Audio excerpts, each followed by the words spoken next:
Oke, baik. Assalamualaikum warahmatullahi wabarakatuh. Kelompok 3 dan teman-teman mahasiswa semester 4 kelas A. Di sini Bu Alvira kembali akan memberikan review terkait dengan presentasi dan makalah yang sudah disusun oleh kelompok 3.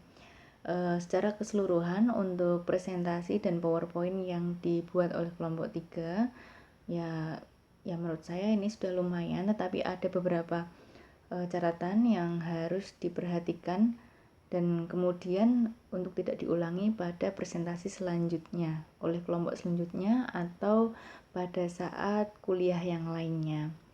Baik, yang pertama ini langsung terlihat di layar ya, bahwa anggota kelompok 3 ini masih sama kasusnya pada kelompok 2 ya, lupa setting slideshow pada PowerPoint yang dipresentasikan.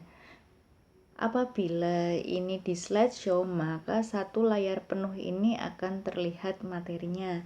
Jadi kalau misalnya lupa di slideshow, nah ini masih banyak ruang yang tidak diperlukan ketika presentasi seperti ini ya. Padahal yang paling penting adalah yang di bagian tengah seperti ini. Jadi tulisannya masih kurang terlihat jelas apabila disimak oleh audiens atau penonton video. Itu yang pertama. Kemudian yang kedua, sudah saya sampaikan pada review kelompok 2 untuk materi anatomi dan fisiologi makhluk hidup. Alangkah lebih baik PowerPoint yang disusun itu didominasi dengan gambar-gambar anatomi dari daun, kemudian gambar-gambar yang menunjukkan proses fisiologi dari daun itu sendiri. Jadi ketika presentasi tidak banyak membaca, tapi kalau saya lihat sebenarnya juga kelompok 3 ini ada usaha untuk menjelaskan, tetapi informasi yang disampaikan itu saya rasa masih belum terlalu jelas gitu ya. Kecuali kalau misalnya Anda banyak menyampaikan terkait dengan gambar anatomi dari daun per bagian. Nah, masih ada juga layar yang menunjukkan paragraf. Jadi ini terkesan seperti power paragraf. Harusnya kalau PowerPoint berisi tentang poin-poinnya saja. Jadi epidermis itu ciri-cirinya seperti apa, kemudian epidermis itu memiliki fungsi apa. Sudah cukup. Kalau memang mau menjelaskan lebih banyak lagi, ya udah sampaikan secara lisan. Gitu ya, tidak perlu semuanya ditulis pada PowerPoint. Berbeda kalau makalah. Makalah itu selengkap-lengkapnya informasinya. Gitu ya. Anda kutip dari berbagai macam referensi pengertian atau ciri-ciri dari epidermis di buku A, di jurnal A, ya di buku B, kemudian Anda jadikan satu ciri-cirinya. Nah, itu nggak masalah gitu ya. Ya di PPT pun Anda tuliskan semuanya, ya nggak apa-apa, tapi yang penting ringkas. Sehingga audiens itu bisa mengambil poin-poin atau intisari dari apa yang dijelaskan oleh penyaji atau pemakalah. Begitu ya. Oke. Sama halnya dengan anggota kelompok yang lainnya. Gitu ya. Anggota kelompok yang lainnya juga menjelaskannya masih banyak yang fokus membaca ya. Ya, walaupun beberapa juga menjelaskan tentang gambar, tapi kalau seperti ini kan gambarnya terlalu kecil, audiens juga sulit mengamati mana ini jaringan pos, mana ini jaringan palisada atau jaringan tiang gitu ya. Kemudian perbedaan spons sama tiang itu seperti apa, kemudian epidermis atas sama bawah itu ada perbedaan atau tidak, mana stomata, itu kurang terlihat kalau gambarnya terlalu kecil seperti ini, apalagi bagi mahasiswa atau audiens yang melihatnya melalui HP, sangat tidak terlihat gitu ya. Nah, selanjutnya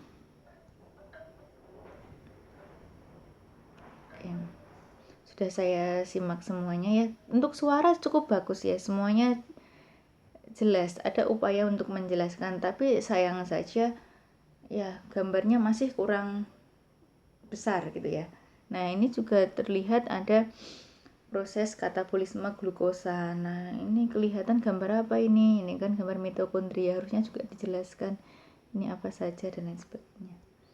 Kemudian untuk siklus-siklus siklusnya ya, siklus terang maupun siklus gelap ya, tidak dijelaskan di PowerPoint. Saya juga melihat di bagian makalah juga belum ada sih untuk siklusnya.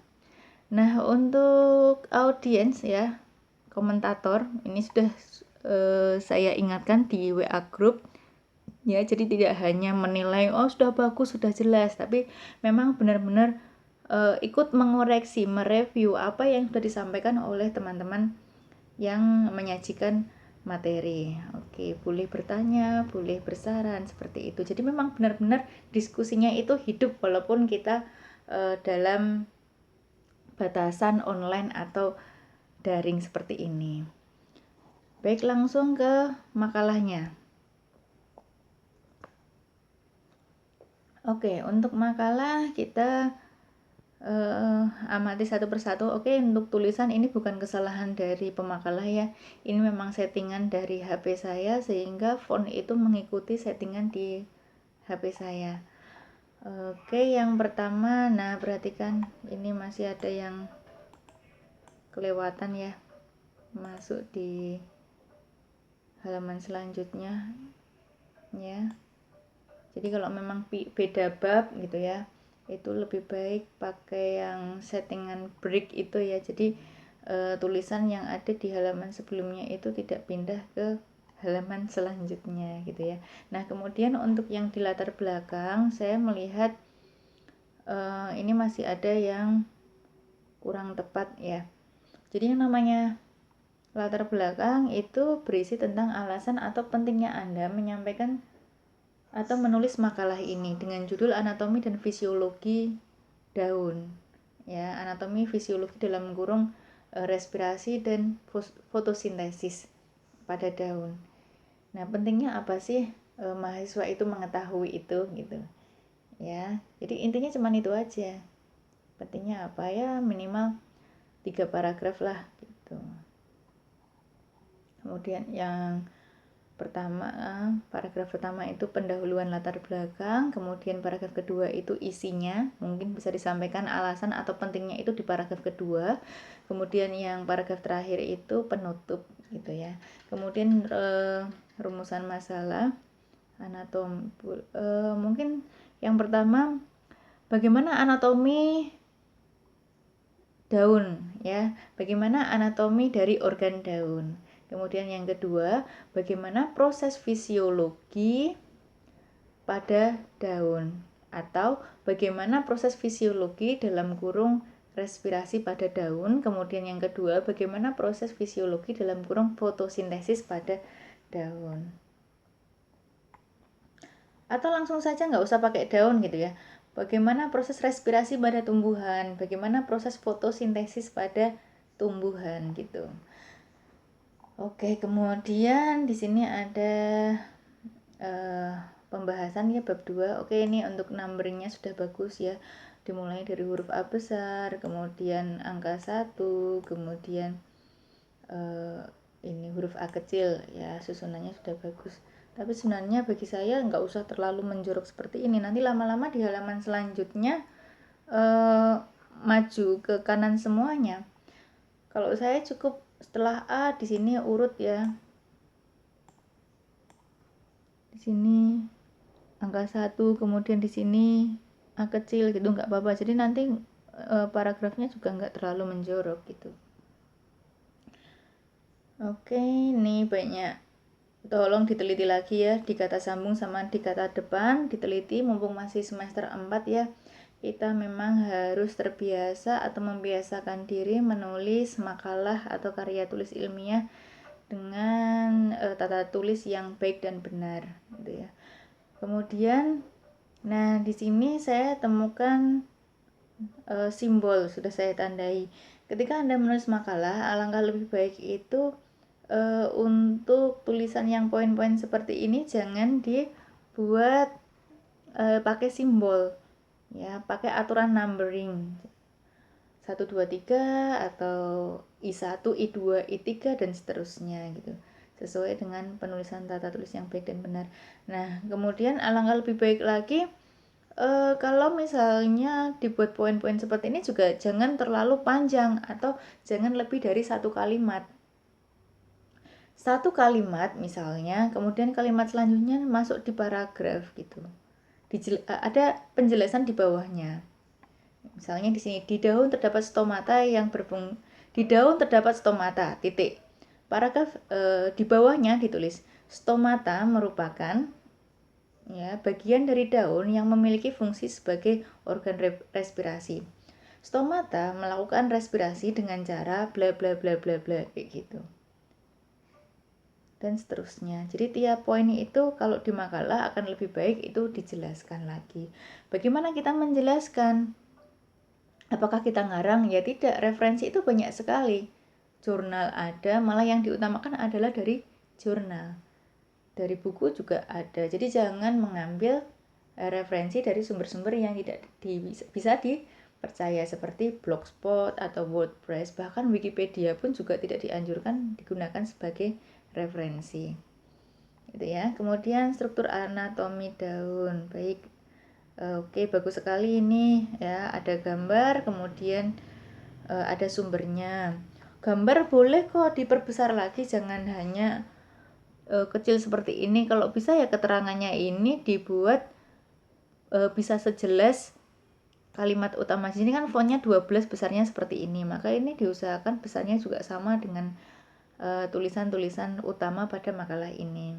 Oke, ini juga masih ada yang pakai simbol ya. Oke, selanjutnya mahasiswa kelompok 3, saya rasa oke, kalau ini jelas ya yang dimaksudkan epidermis ini ada. Oh ini kalau diperbesar ya. Oke.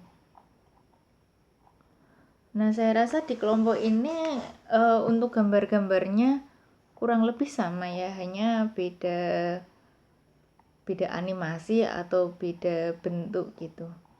Mungkin untuk gambar-gambarnya ini lebih dispesifikkan lagi. Gambar parenkim, palisade itu seperti apa, parenkim spons seperti apa. Jadi cari gambar yang benar-benar menyorot tentang parenkim palisade. Ya, banyak sekali. Oh, palisade itu susunannya rapat gitu.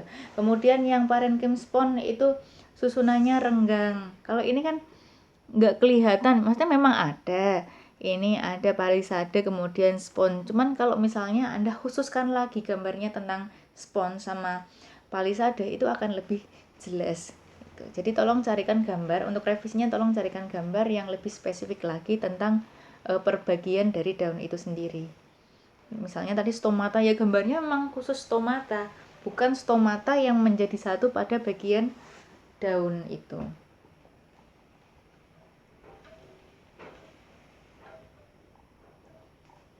Jadi oke, satu lagi yang kurang ya, selain sumber itu keterangan gambar. Jadi di bawah tadi kan ada di bab 2 ya, maka gambar 2.1 artinya gambar itu berada di bab 2 urutan yang pertama.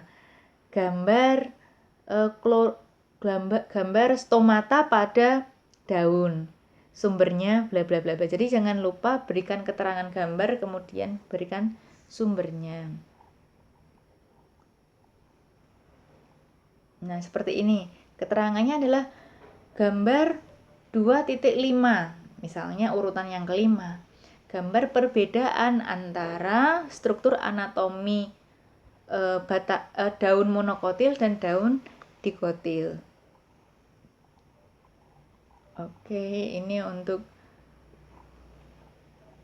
ini morfologi ya. Oh, nggak apa-apa. Dimasukkan morfologinya juga nggak apa-apa.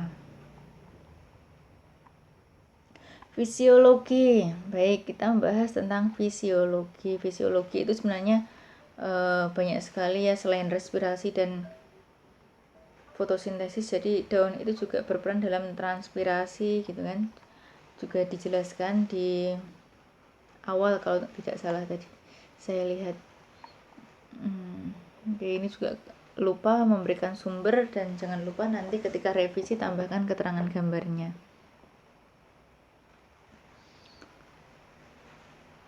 Oke, kemudian ini saya menemukan kata kita. Ketika Anda membuat karya tulis ilmiah atau makalah, jangan gunakan kata kita, saya, gitu ya.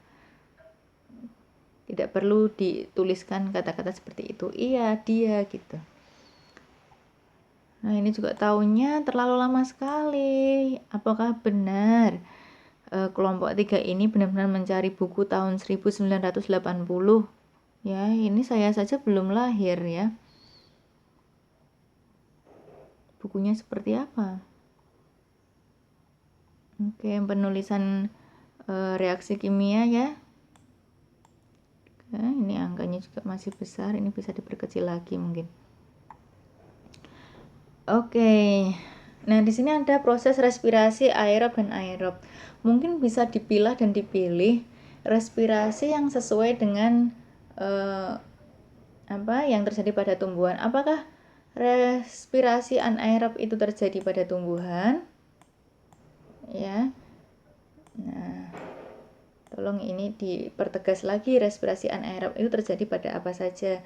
Kalaupun tidak terjadi pada tumbuhan, saya rasa tidak perlu dicantumkan. Ya. Kemudian masuk ke fotosintesis ya. Fotosintesis untuk materinya saya rasa juga masih belum lengkap ya. Karena saya melihat di sini belum ada gambar tentang siklus terang ya, dan siklus untuk reaksi terang dan siklus pada reaksi gelap ya. Siklus Calvin pada reaksi gelap tidak ada ya. Jadi tolong ditambahkan dan berikan penjelasan yang jelas terkait dengan reaksi gelap dan terang pada proses fotosintesis gitu. Oke, baik, itu saja. Tambahan satu lagi pada latar belakang, dua berarti ya. Penutup itu akan lebih baik dalam bentuk poin-poin saja, tapi ingat ketika dalam penulisan poin-poin itu jangan ditulis dengan menggunakan simbol, tapi dengan sistem numbering. Kemudian untuk latar belakang lagi, daftar pustaka. Daftar pustaka kalau saya melihat ini secara keseluruhan mengambilnya dari sumber buku. Kemudian ada buku-buku yang tahunnya sangat lama. Ya, untuk referensi yang sangat lama akan lebih baik dibuang saja. Anda cari referensi yang lebih up to date ya. Minimal apa maksimal ya? Maksimal itu 10 tahun dari sekarang. Jadi kalau sekarang ini tahun 2021, berarti paling lama itu diusahakan tahun 2011. Ya, ini semuanya berarti sangat lama. Jadi semuanya tolong diganti. Ini yang paling diperbolehkan tahun 2012. Ya, cari sumber yang lebih up to date. Kemudian yang kedua, variasikan dengan sumber yang berasal dari jurnal. Gitu ya. Karena nanti ada produk akhir dari tiap kelas untuk membuat buku. Jadi apa yang Anda tulis itu benar-benar memang karya Anda yang Anda sitasi dari beberapa buku, kemudian Anda berikan review terkait buku-buku itu gitu ya. Jadi kayak hampir seperti studi literatur dari beberapa buku terkait dengan materi anatomi dan fisiologi makhluk hidup. Gitu ya, nanti produk akhirnya buku. Jadi usahakan buku itu memang jauh dari plagiat ya, atau menjiplak dari referensi. Jadi gunakan gunakan definisi sendiri atau gunakan bahasa sendiri ya, supaya kita terhindar dari plagiarisme gitu ya.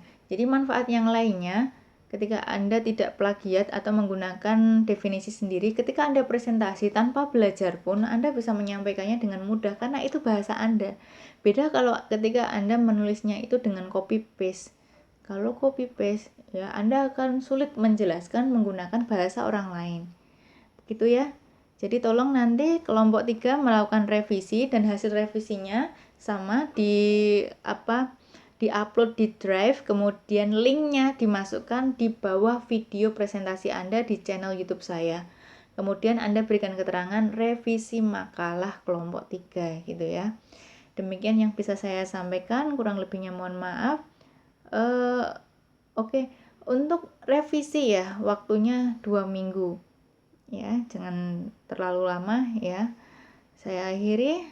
Assalamualaikum warahmatullahi wabarakatuh.